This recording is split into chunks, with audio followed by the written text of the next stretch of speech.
बाबा बालू ब्रह्मचारी नया तरीका से मन तर महारी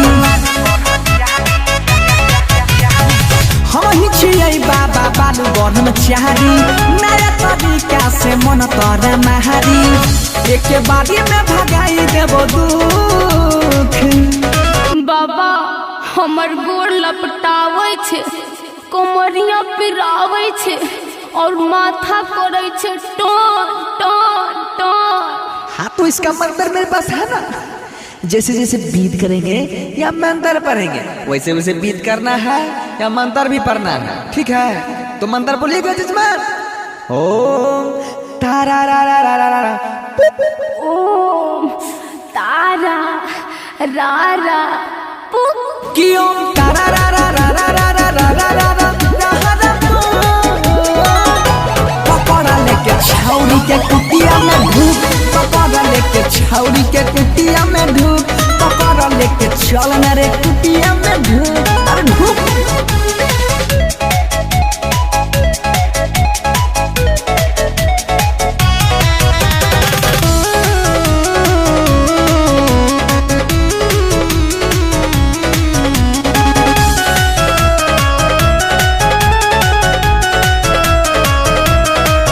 सुन रे हमर चेला लगबे दे फसमु अकेला छौरी के भूत झरबई बीच में ना कर तू झमेला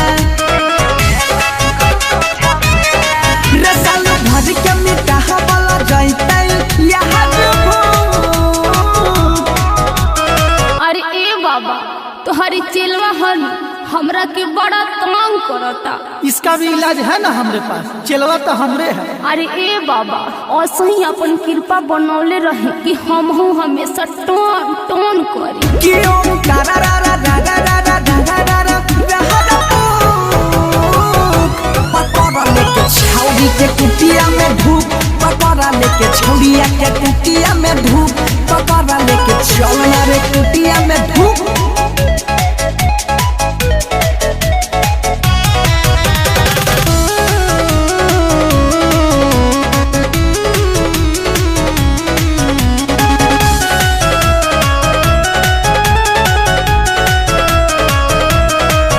जनतर के यसर हैता दुख जरिए से मिट जाइता मन तर इच्छा उतलिया परेशानी के सुलझाइता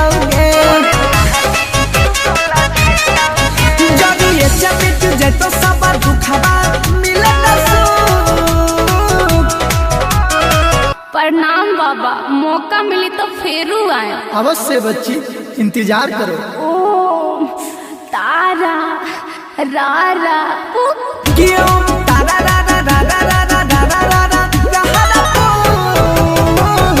पकड़ा लेके छौरिया के कुटिया में धूप, पकड़ा लेके छौरिया के कुटिया में धूप, पकड़ा लेके चल न रे कुटिया में धूप न रे।